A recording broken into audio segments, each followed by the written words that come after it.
काली नजर। माँ, माँ। अरे क्या माँ माँ कर रहा है? बकरी का बच्चा है क्या? अरे माँ, मजाक छोड़ो। मुझे फाइनली वो मेन चौराहे वाली दुकान मिल गई है। अब देखना, आपका बेटा दुगनी स्पीड से पैसा कमाएगा। उफ, ये क्या? मेरी ऑनलाइन मेकअप क्लास चल रही है। इतनी जोर से क्यों बोल रहे हो आप दोनों? अरे मेरी धर्म पत्नी जी, मेकअप क्लास बाद में करना। वो चौराहे वाली दुकान मिल गई है हमको। अरे वाह! रुको, मैं अपनी माँ को फोन लगाकर बता देती हूँ।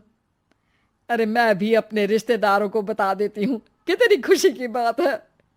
हाँ हाँ, मैं भी अपने दोस्तों को बता देता हूँ। 1 हफ्ते बाद रजिस्ट्री है। बस, घर में खुशी का मौका था। उन तीनों ने अपने अपने फोन उठाए और लोगों में बात फैलाना शुरू कर दिया। और रही सही कसर श्वेता बहू ने अपने पड़ोस में सबको बताकर कर दी। अरे वर्मा आंटी, अब हम भी जल्दी कार ले लेंगे।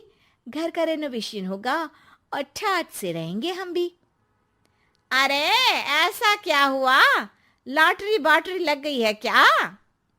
अरे, इस बार चौराहे वाली मॉल में हमको भी दुकान मिल गई है। दुकान नंबर 21, जो एकदम चौराहे पर है। अब ग्राहक बढ़ेंगे तो आमदनी भी बढ़ेगी ही ना। अरे वाह, कितनी खुशी की बात है। मैं बहुत खुश हूँ तुम्हें इतना खुश देख के। बाकी एक बात कहूँ, सबको मत बताते फिरना। किसी की नजर लग जाएगी तो खुशी की खबर वापस लौट जाएगी। हैं? ऐसे थोड़ी ना होता है। अब डरा रही हो? अरे सही कह रही हूँ। काली नजर कहते हैं इस चीज को, जब आप किसी को कुछ बताओ और वो काम बिगड़ जाए। अरे लेकिन मैं तो। तुमने सबको बता दिया ना? हाँ, फोन लगा लगा के। अब बच के रहना। काली नजर बड़ी खतरनाक होती है। श्वेता इतनी खुश रहती है कि वो वर्मा आंटी की बात पर ध्यान ही नहीं देती, जबकि पड़ोस में और भी लोगों से खुशी की खबर शेयर करती रहती है। अगले दिन राजेश बहुत दुखी होकर घर आता है। अरे बेटा, क्या हुआ? मुंह क्यों सूजा हुआ है? मधुमक्खी ने काट लिया क्या? माँ, वो दुकान किसी और के पास चली गई। किसी ने ज्यादा भाव लगा दिया। अरे पर बात तो आपसे हुई थी ना उस दुकान वाले की। हाँ, आज मैं टोकन अमाउंट देने गया था, तब मुझे पता चला। कोई आकर सुबह मुझसे पहले ही ज्यादा अमाउंट दे गया। काली नजर। क्या? क्या कहा? वर्मा आंटी ने समझाया था कि किसी को बताना मत, वरना काली नजर लग जाएगी।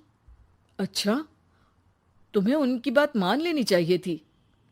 उनकी बात मान लेती, लेकिन उसके पहले ही सबको बता चुके थे ना हम तीनों। अरे अगली बार से ध्यान रखेंगे। कोई भी नई चीज होगी तो किसी को नहीं बताएंगे। तीनों कुछ दिन ऐसे ही रहते हैं, पर एक दिन श्वेता को एक मेल आता है।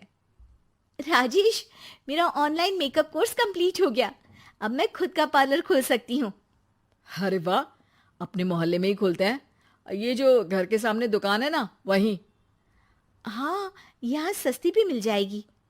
अगले दिन श्वेता वर्मा आंटी के पास जाती है, मिठाई का डब्बा लेकर। अरे आओ आओ, कैसे आना हुआ? जोर से नहीं बोलूंगी। वो सामने वाली दुकान है ना, वहां मैं अपनी पार्लर की दुकान खोलने वाली हूँ। उसकी मिठाई है। अरे वाह, बहुत बधाई हो तुमको। हाँ, मैं कमाने लगूंगी तो राजेश पर पूरे घर का बोझ नहीं रहेगा ना आंटी जी।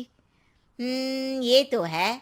पर ये बता कि तूने ये बात किसी और को तो नहीं बताई ना? अरे नहीं नहीं, पिछली बार गलती कर दी थी। काली नजर लगी किसी की और राजेश के हाथ से वो दुकान चली गई थी। सबको मत बताना। चलो मैं चलती हूँ, कल दुकान की बात करने भी तो जाना है। अगले दिन श्वेता दुकान के लिए मालिक से बात करने जाती है। अरे लेकिन दुकान तो हम कल रात को ही किसी को दे चुके हैं। कल ही? हाँ, कल ही। 2 दिन बाद कोई यहाँ पार्लर भी खोल लेगा। अब कहीं और दुकान देख लीजिए। अरे पर हमको भी तो पार्लर ही खोलना था।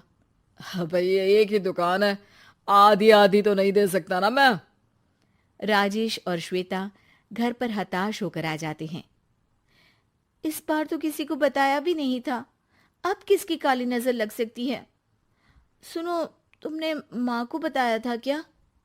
अरे कैसी बात कर रही हो, माँ की नजर थोड़ी ना लगेगी। पक्का तुमने किसी को नहीं बताया था ना? सिर्फ वर्मा आंटी को बताया था, उन्होंने ही मुझे किसी को नहीं बताने को कहा। अरे यार, तुम भी सही हो, मेरी माँ को नहीं बताने को कह रही हो, पर वर्मा आंटी को बताना तुम्हें जरूरी लगा। अरे वर्मा आंटी ने ही तो काली नजर के बारे में बताया था ना, वो हमेशा हमारा भला ही तो चाहती है। मेरी माँ भी हमारा भला ही चाहती है। अरे पर चिल्ला क्यों रहे हो? बात नहीं कर सकते क्या आराम से? नहीं आता वो आराम से बात करना, और करना भी नहीं चाहता हूं मैं।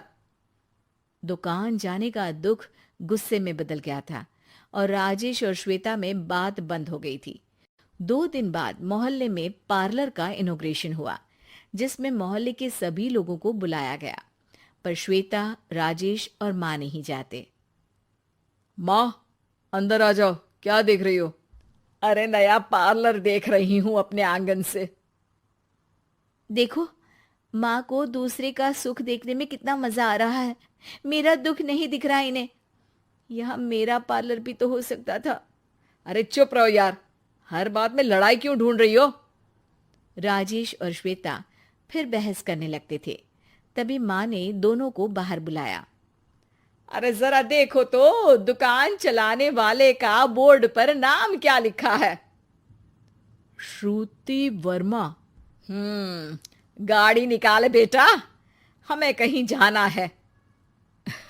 काली नजर का इलाज कराने? राजेश अपनी बाइक निकालता है। तीनों ट्रिपलिंग कर रहे हैं। माँ राजेश को उस मॉल वाली दुकान पर लेकर जाती है जहां राजेश अपनी दुकान खोलने वाला था। यही दुकान लेना चाहता था ना तू? हाँ, पर इनको भी दुखी करने लेकर आई हो क्या यहाँ पर दुकान दिखाकर? वहां काफी नहीं था? अरे श्वेता, थोड़ा सब्र रख, अभी पता चलेगा कि हम यहाँ क्यों आए हैं। बता, इस दुकान चलाने वाले का नाम क्या है? अनुपम वर्मा। कुछ समझ में आया? वो दुकान वाली श्रुति वर्मा, ये दुकान वाला अनुपम वर्मा, और हमारे पड़ोस में हमने उस दुकानों के बारे में बताया किसको था? अब वर्मा आंटी को। मतलब वर्मा आंटी ही हमारा काम बिगाड़ रही है? नहीं नहीं, ऐसा नहीं हो सकता, ये बस इत्तेफाक है। राजेश अपना फोन निकालता है और श्रुति वर्मा और अनुपम वर्मा के नाम फेसबुक पर सर्च करता है, जहां ये दोनों ही वर्मा आंटी के रिश्तेदार होते हैं। श्वेता को समझ में आ जाता है कि वर्मा आंटी की ही नजर खाली नजर है। अब क्या करना है? कोई भी खुशी की खबर हो तो काली नजर से बचना है, यानी वर्मा आंटी से बचना है। अरे पर मुझे ये समझ में नहीं आया कि वो हमारे साथ ऐसा क्यों करेंगी। अरे बेटा, एक सीख है, दूर के आदमी को आपकी तरक्की से कम परेशानी होगी, पड़ोसी को ज्यादा। दोनों माँ की बात में हामी भरते हैं और अगला काम चुपचाप करने की कसम खाते हैं, ताकि आगे से वर्मा आंटी कोई काम ना बिगाड़ सके।